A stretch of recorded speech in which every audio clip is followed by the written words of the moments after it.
வணக்கம். இது நியூஸ் ஃபர்ஸ்டின் காலை நேர பிரதான செய்திகள். உங்களோடு இணைந்து கொள்ளும் நான் ஜெனி ஜீவராஜ். விரிவான செய்திகளுக்கு செல்லும் முன்னர் முதலில் இன்றைய தலைப்புச் செய்திகள்.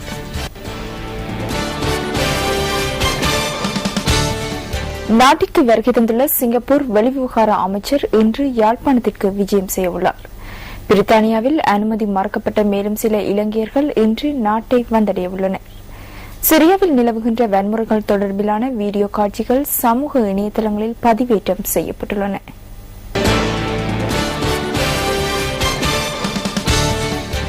நாட்டிற்கு வருகை தந்துள்ள சிங்கப்பூர் வெளிவிவகார அமைச்சர் கே சண்முகன் இன்று யாழ்ப்பாணத்திற்கு விஜயம் செய்யவுள்ளார். இதன்போது யாழ்ப்பாணத்தின் அபிவிருத்தி நடவடிக்கைகள் தொடர்பாக சிங்கப்பூர் வெளிவிவகார அமைச்சர் கவனம் செலுத்தவுள்ளதாகவும் வெளிவிவகார அமைச்சு குறிப்பிடுகின்றது.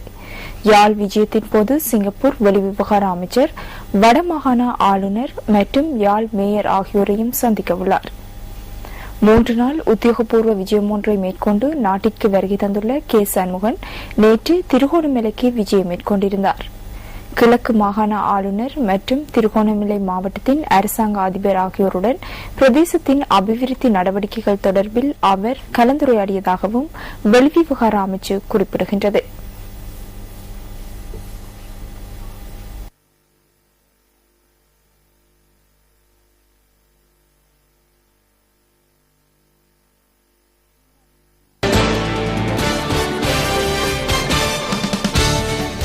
பிரித்தானியாவில் அனுமதி மறுக்கப்பட்ட மேலும் சில இலங்கையர்கள் இன்று நாட்டை வந்தடையவுள்ளனர். அரசியல் புகலிடம் கோரி பிரித்தானியாவுக்கு சென்ற இவர்கள் அந்நாட்டு அரசாங்கத்தின் ஊடாகவே அனுமதி மறுக்கப்பட்டுள்ளதாக தெரிவிக்கப்படுகின்றது. இந்த குழுவினர் நாட்டிற்கு வருகை தந்தவுடன் அவர்கள் மீது குடிவரவு சட்டத்தின் கீழ் நடவடிக்கை எடுக்கவுள்ளதாக குடிவரவு குடியகழ்வு கட்டுப்பாட்டு ஆணையாளர் சூலானந்த பெரேரா குறிப்பிடுகின்றார். இதேவேளை அரசியல் புகலிடம் கோரி வருகை தரும் இலங்கையர்களை வெளியேற்றும் நடவடிக்கையை நிறுத்துவதற்கு பிரித்தானிய அரசாங்கம் உடனடியாக நடவடிக்கை எடுக்க வேண்டும் என மனித உரிமைகள் கண்காணிப்பு பணியகம் வெளியிட்டுள்ள அறிக்கையில் சுட்டிக்காட்டப்பட்டுள்ளது. இவ்வாறு அனுமதி மறுக்கப்படுகிறவர்களுள் இலங்கைக்கு வருகை தந்தவுடன் பல்வேறு துன்புறுத்தல்களுக்கு இலக்காவதாகவும் அந்த பணியகம் தெரிவிக்கின்றது.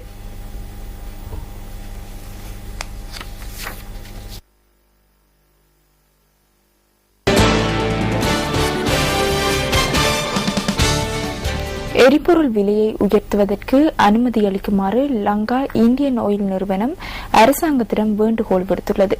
எரிபொருள் இறக்குமதி செலவுகள் உயர்வடைந்துள்ளமையினால் இந்த வேண்டுகோளை விடுத்துள்ளதாக அதன் முகாமித்துவ பணிப்பாளர் சுபோத் தக்வாலி குறிப்பிடுகின்றார்.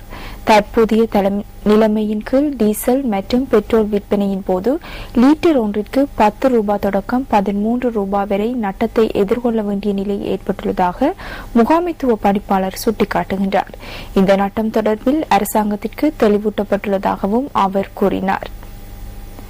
எனினும் தமது வேண்டுகோளுக்கு இதுவரையில் அரசாங்கம் எவ்வித பதிலும் வழங்கவில்லை என முகாமைத்துவ பணிப்பாளர் சுபோத் தக்வாலி மேலும் குறிப்பிடுகின்றார்.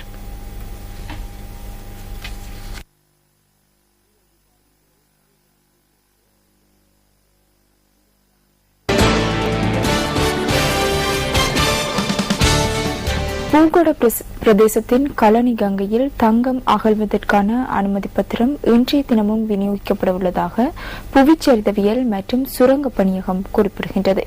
2 கிராம உத்தியோகத்தர் பிரிவுகளைச் சேர்ந்தவர்களுக்கு இன்றும் அனுமதி பத்திரங்கள் வழங்கப்பட உள்ளதாக பணியகத்தின் தலைவர் NK விஜயானந்த தெரிவித்தார்.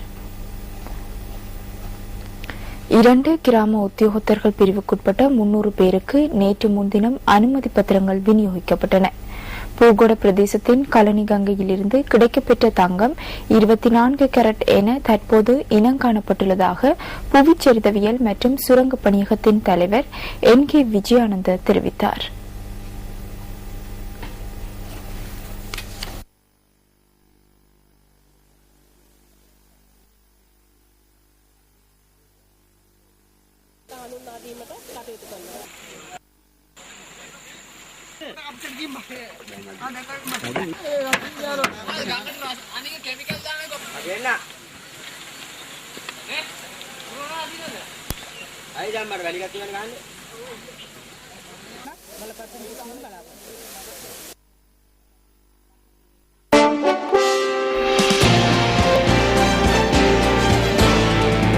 இலங்கை மத்திய வங்கியின் நேற்றைய தினம் வெளியிட்டுள்ள வெளிநாட்டு நாணய மாற்று விகிதம் தொடர்பான தகவல்கள் அடுத்து.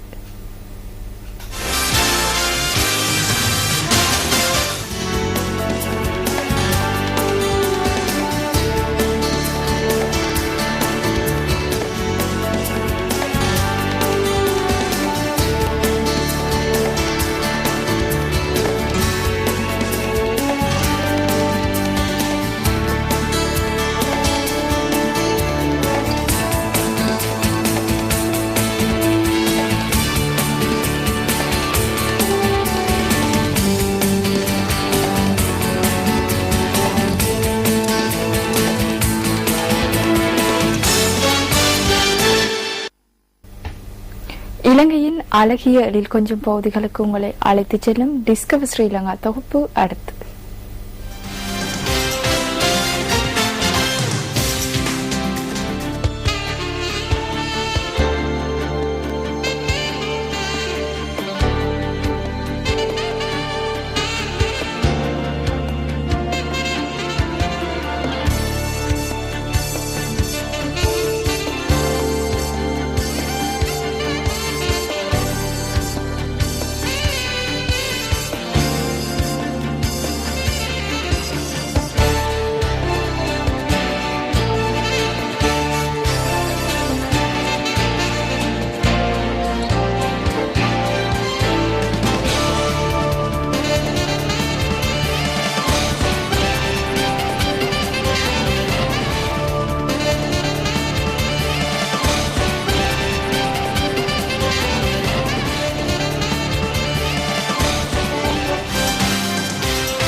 இன்றைய நாள் உங்கள் அனைவருக்கும் இனிய நாளாக அமைய வேண்டும் என வாழ்த்துக்களை தெரிவிப்பதோடு எமது காலை நேர பிரதான செய்திகளை நிறைவு செய்கின்றோம்.